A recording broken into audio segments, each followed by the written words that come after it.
wherein معرض تقديمي بعنوان Unleash the Potential in Your Talent and Build Your Workforce of the Future. يقدمه السيد الأستاذ هلال عمر، مستشار بمجال إدارة الموارد البشرية ومؤلف كتاب HR Hunters. فليتفضل.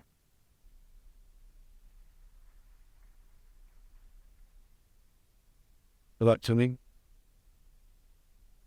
I have been a constant father for 40 years oldest.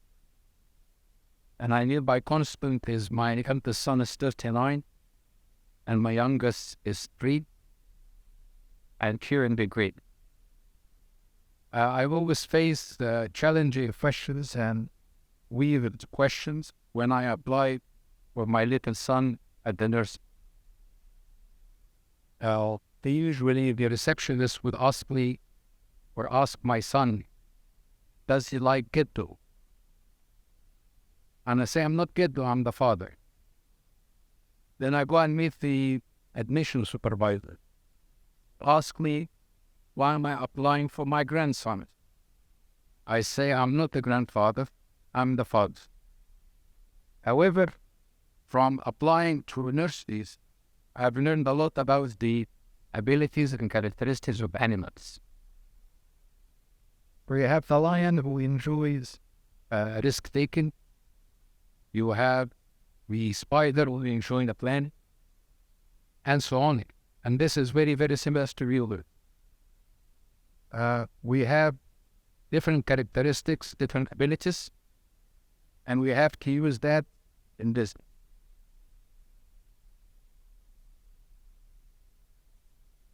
But for Mehdi Ya'qub is my favorite real-life example of free talent. He is talented himself. He worked very hard during all the past years to generate leaders. And today he is building a workforce of the future through the Children's Heart Hospital. And he's actually have a very solid workforce to take over from him when he. As you know, talent exists from birth. It's a natural ability inherited without any effort whatsoever. And as we also know, consistency is endless. So we need to work very hard and consistent to make the best use of our talent. To embrace inborn abilities with a lot of hard work and consistency would give us real talent.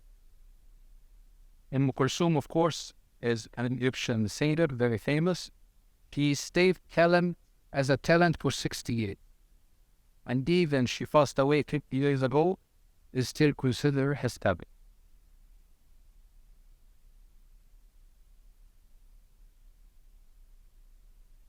Most of our organization today and probably for the last 20 years are using the classic talent development cycle. So it starts with testing the model, the talent model. Then there's talent and nominations, the manager. Then the HR doing assessment. Then we do the planning. And then we go, the talent go through their development, the cycle or programs. And at the end, we evaluate them and we assign them to promotion or projects or transfer and so on. Which implies a statement that's strict. As I said today, most businesses focus on the classic development. But what happens with this classic development cycle is when the talent complete this developmental cycle, the organization gets stuck. We don't know exactly what to do with them. We don't know how to unleash them and how to utilize them. Both of them actually, the talent don't know how to be utilized and the organization don't know. So we do the first part perfectly and then we get stuck at the end. As a result, talent management is not, in my opinion, growth and successful. Because the real focus is on the talent and how to develop it. While when you grow, when and where to unleash and equalize the talent. to own our focus on the talent, what training to give, and so on. And in the end, we don't know when and where to utilize.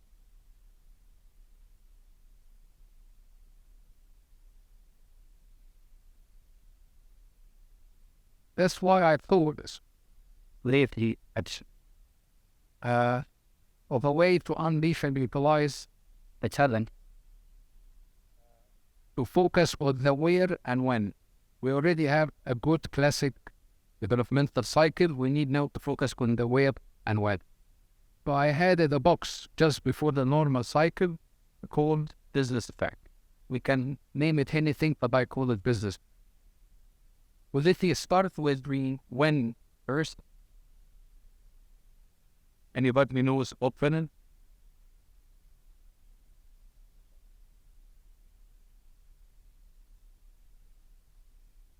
What I really mean by when, the business life cycle. Business start and then it grow, mature, and in the end you have either it will decline or it will renew. Each of these stages have certain characteristics and the type of abilities. So if today I'm trying to hire someone, I will hire him at the stage where the business is. Let's say it's a startup. I want to hire someone for a startup stage, then I will look at the abilities of the startup. But if I want to develop someone, then I have to look to the next stage. So I have to look in this case for the growth. Why is that? Because the startup stays on for about 10,000 hours. That's about 3.4 years. So there's no point at all to develop someone today on the abilities of the stage the business is in today. No, what is important to develop him or her for the next stage. An example of this, if you're trying to develop a talent today to be a customer-facing, to provide customers-facing service, and of course, after what we hear today about their digitalization, then by the time he completes his training, the organization already moved, and there's no point for have this kind of abilities because it's moved to digital servicing. If I move to where, and what I mean by where is at which phase I will accommodate my talent after he completes the development, not before. Again, organizations today look at where the talent is, they don't think of the future. Like, for example, you have a customer service officer, after a little while he'll be head of customer service. But today I'm also training people for abilities or talents that I need today, not looking to the future. If you look at the normal progression, we start with an early career, this is up to 5 years, and then prime career that stays up to nearly 15. Then you have the mid-career, 25 up to 25 years, and then finally you have the late career, which is up to 35, and then decline and global. So if you today you have a talent at the early career, you will need him to be action-oriented and task-focused. He makes analysis, research, and so on. But if he moves to the prime, then you will need him to think rationally. You will need him to make working decisions. And you will need him, for example, to manage detail. So it's completely different way of utilizing and unleashing the talents after they are developed and not today.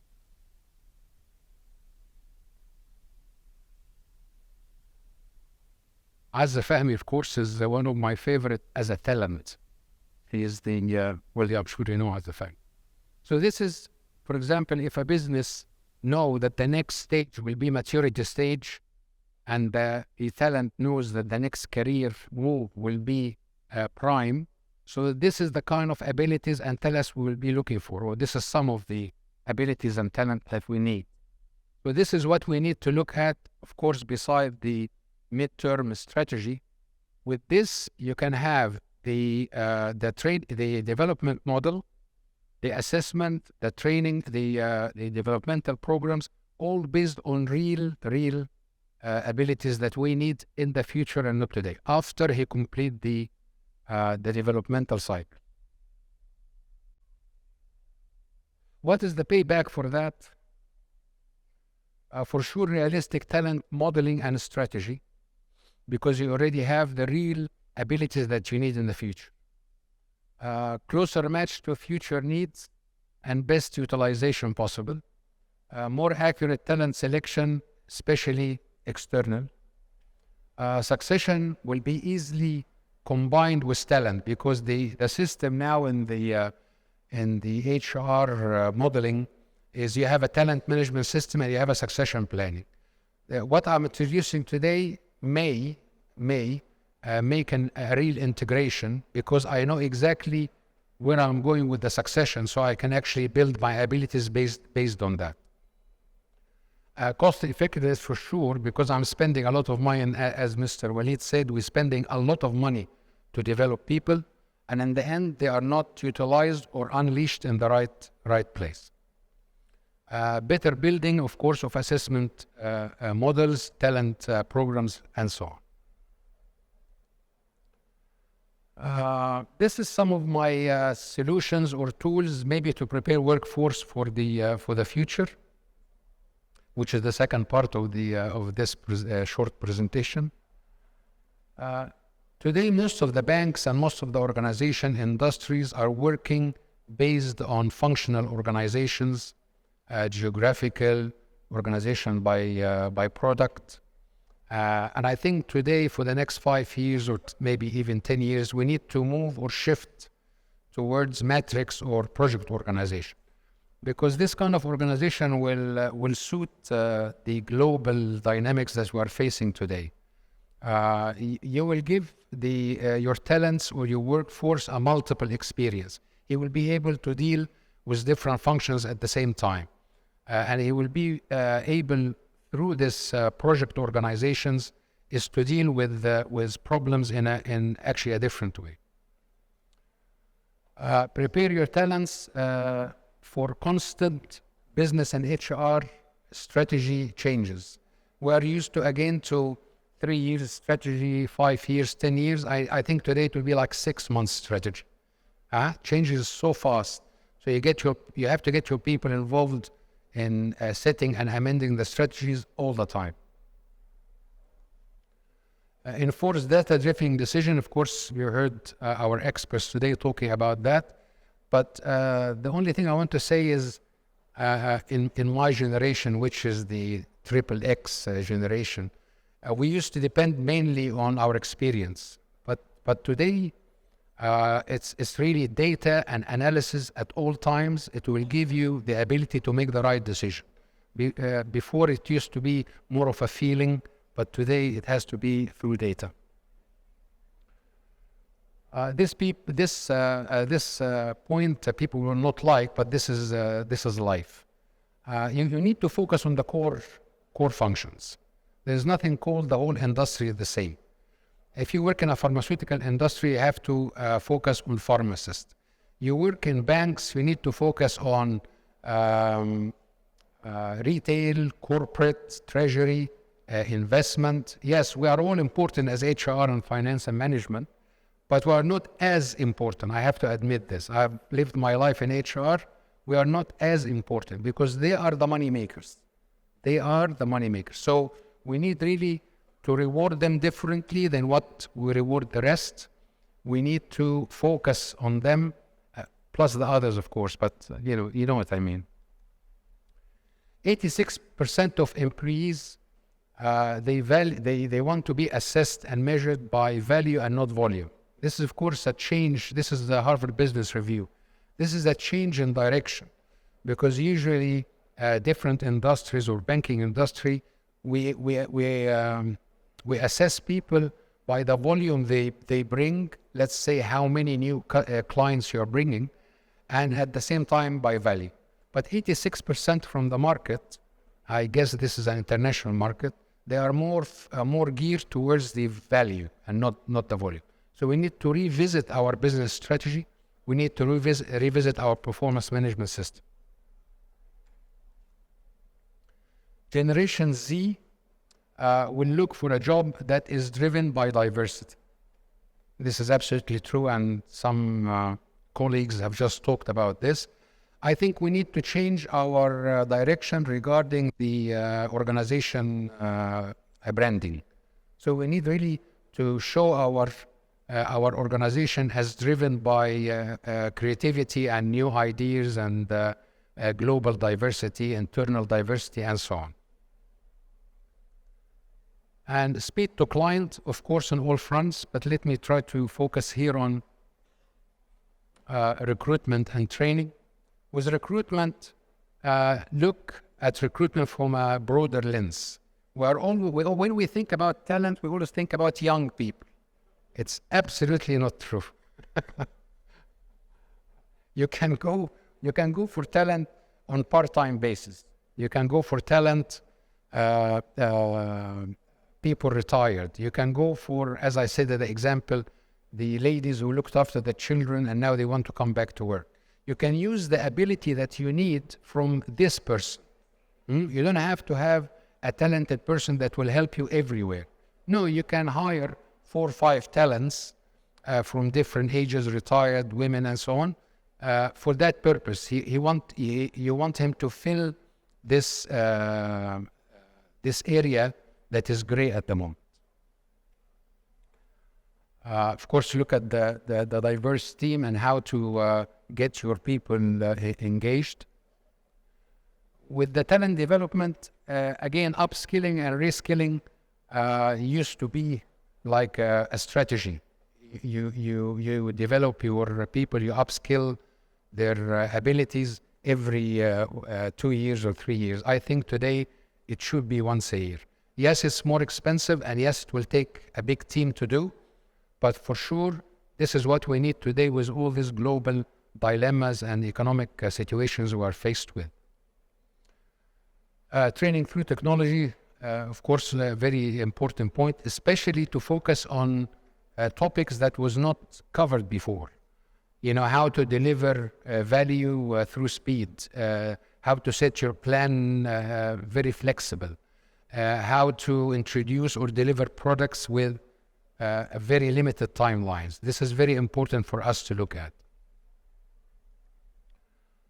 Finally, Egypt is ranked 86 in the world's most talent competitive countries 2022. This is, to me, is alarming, and I think today's community here is the best people to understand how we can push our communities and our country forward by really working to try to unleash and utilize that talent, not just select them and train them. No, please work hard to try to utilize, especially the young generation, to serve this country. Thank you very much.